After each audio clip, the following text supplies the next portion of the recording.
그 본인 소개 간단하게 해주시고 의견을 주시면 고맙겠습니다.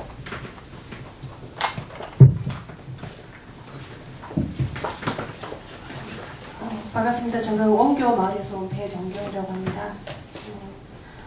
제가 이제 저도 상임을 제법 많이 관심을 가지고 이제 지켜보고 있는 중인데요. 오히려 이제 말씀하시는 것들이 이제 뭐 개발이나 보존이나 그런 문제가 주가 된 것 같은데요.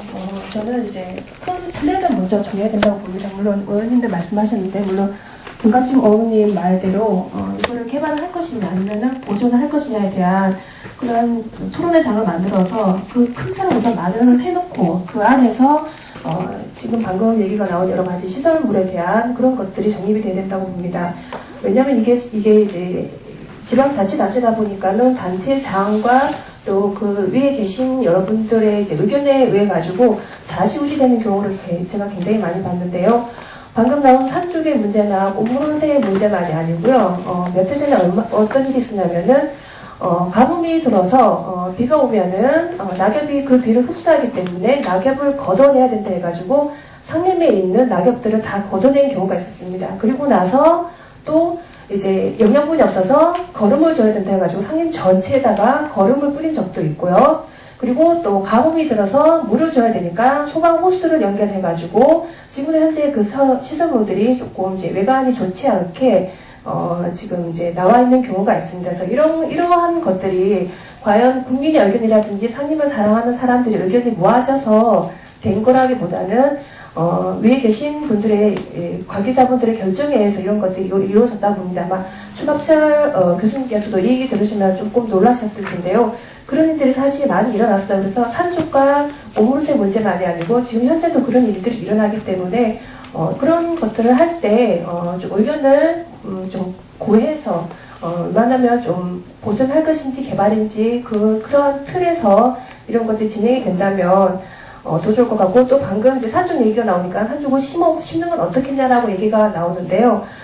그런 것보다는 지금 현재 하천 식생이 이렇게 발전되지 않은 이유는 계속해서 숲에다가 계속 사람의 손이 들어갔다고 생각합니다. 거름을 주고 낙엽을 걷어내고 또 소방호스 연결하고 그런 것들 때문에 지금 하천 식생이 발달하지 않았는데요. 제가 다녀보니까 느티나무라든지 사람쥐나무 같은 경우는 발화율이 굉장히 좋아가지고 사람이 손을 대지 않는 곳에는 굉장히 또 많이 이제 어린 나무들이 자라는 것을 볼 수가 있어요. 그래서 그런 것들이 이루어질 때 조금 이제 여러분들의 자문을 구해서 효율적인 방법으로 갔으면 좋겠고, 그런 시설물들이 가장 아쉬운 곳이 개인적으로 어디나라고 생각하면 사원정 옆에 있는 연지라고 생각합니다. 그 연지가 지금 생각해 보시면 예전에 굉장히 작고 또 예뻐서 사람들이 와서 사진을 굉장히 많이 찍은 곳이었거든요. 근데 지금 가보면은 연지를 인공으로 단장을 하다 보니까 이제 깊어져가지고 어린이를 동반한 사람들에게 주의를 요할 정도의 그런 곳으로 변했어요. 그래서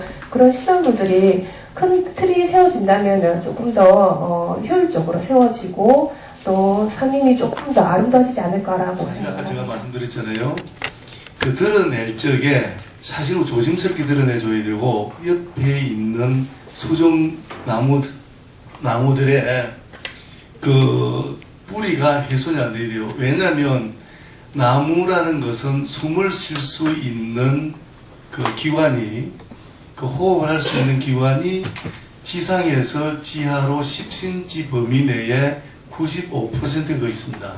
그래서 그거 잘못 건들면은 안 된다는 거고, 물론 숲 전체로 퍼져나간다 하면은 그거는 사실 제가 이제 조림수목 선생인데 담당이 식물 분류하고, 그건 사실 어느 에어리어만 제거해놓고 나머지는 사실 놔도 되는데, 안 그러면 포트 같은 거를 만들어서 시들링을 종자를 뿌려놓으면 거기서 새싹이 나오면 일본 같은 데는 지금 그렇게 하고 있습니다. 그렇게 이제 문제가 될 것 같고, 또 우리 배정현 선생님께서 말씀하신 낙엽 제거는 사실 잘 지적해 주시는데, 사실 낙엽이라는 것이 그냥 단순하게 낙엽이 아닙니다. 거기에는 각종 그 미생물들이 들어있어요. 우리가 사실 그 청국장을 만들 때 왜 집에서 합니까? 그래서 낙엽이라는 거는 제가 하는 거는 정말 위험한 겁니다. 거기 속에는 그 종자들도 들어있는 거고 또 새로운 새싹들이 나오고 있습니다. 그런 것들은 제거는 정말 안 되고 또 걷어냈다 해서 또 시비를 했다 그러는데 시비는 숲을 갖다가 잘못하면은 비만하게 만들어요. 그래서 문제점이 한두 가지가 안 됩니다. 그래서 그런 건 정말 그 지양해야 될 문제가 아닌가 그런 생각을 해봅니다. 정말 저도 사실 시비 관계하고 낙엽 제거는 몰랐는데 그 문제는 정말 절대적으로 어느 학자든 물어보세요. 그거는 잘못해서 생각합니다. 잘못해서 생각합니다. 예, 마지막으로 이쪽에 말씀 좀 주시죠.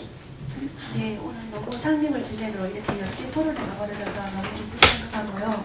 저는 현재 함양군의 문화관광회센터로 활동을 하고 많은 분들을 상림을 이렇게 안내를 할 때 조금 이렇게 몇 년 전과 현저히 변해진 어떤 상림 모습을 보고 중앙에서 오신 이렇게 기자분들이나 그 지속적으로 상림을 이렇게 안내하신 분들이 자기가 가지고 있는 옛날 사진과 비교할 때 지금 현재의 어떤 상림이 우리 아까 그 교수님 말씀처럼 낙엽 활력 수림으로 구성이 되어서 진짜 이렇게 학술적 가치가 있다고 저희들도 그렇게 얘기를 하고 있습니다. 그러나 요즘 와서 보면 이런 말들을 하십니다. 도대체 활력 수림을 위한 상림의 어떤 그 기초 수종이 무엇이냐? 그것을 위한 상림이 되었느냐? 아니면 그 석산, 꽃무릇을 위한 상림이 되었느냐? 그런 얘기를 하시거든요. 왜 그러냐 하면 그 한 4년 전과 비교해서 이렇게 산책 중앙 약수터 그 사원장에서부터 이렇게 걸어 올라갈 때 그 예전에는 이렇게 산책로 폭이 굉장히 넓었습니다. 그래서 이렇게 사람들이 뭐 6, 7명씩 걸어가도 부딪히지 않고 이렇게 그 자연을 경관하면서 이렇게 그 즐기면서 갈 수 있었는데 지금은 석산이 꽃무릇이 너무 이렇게 급속도로 이렇게 번지다 보니까 사람들이 밟지 못하도록 목침을 안쪽으로 더 이렇게 그 박아 놓아서 가다 보니까 산책로 폭이 너무 줄어든 거예요. 그러니까 자기가 가지고 있는 옛날의 사진과 지금 와서 사진을 찍으면 그 옛날에 정겨운 그 상림의 풍광이 나오지 않는다. 이런 얘기들을 많이 하시거든요. 그리고 또 하나 사원정 그 핵심 건물 아니겠습니까? 상림에서는 그 지금 뭐 태풍 때문에 작년에 매미 올해 불나된 산바로 인해서 물론 뭐 나무가 오래되었기 때문에 무너지는 건 어쩔 수 없지만 과감하게 베어냈습니다. 복자기 나무나 300년 된 참나무를 두 그루를 앞뒤로 베어내고 사원정 근처에 있던 모습들이 많이 변했어요. 물론 뭐 그렇게 할 수밖에 없었다고 생각을 합니다. 사람들한테 유해를 갈 수 있기 때문에. 그러나 이런 것도 우리가 조금 더 이렇게 그 현장에서 이렇게 가까이 있는 분들과 조금 얘기를 나누고 문화대청에 뭐 그렇게 해서 어쩔 수 없었다 말은 하지만 과연 진짜 이렇게 죽은 나무를 싹둑 과감하게 베어내는 것이 과연 능사였을까라는 아쉬움이 현장에 안내해보면 들고요. 또 하나 아까 그 추가 시설물에 대한 얘기가 나왔었는데요. 뭐 근인갑점 회장님께서 참 좋은 지적을 해주셨는데 저는 현장을 안내하는 그 현장 그 해설사라서 제가 얘기를 드리자면 오늘 이 자리에 문화관광대사님도 나오셨지만 좀 눈살을 찌푸리게 하는 그 조형물들 예를 들어 제가 구체적으로 말씀드리겠습니다. 뭐 문화관광과에서 하진 않았습니다. 그 금홈이라고 해서 그 이렇게 황금 손을 들고 있는 도끼 그 조형물이 있습니다.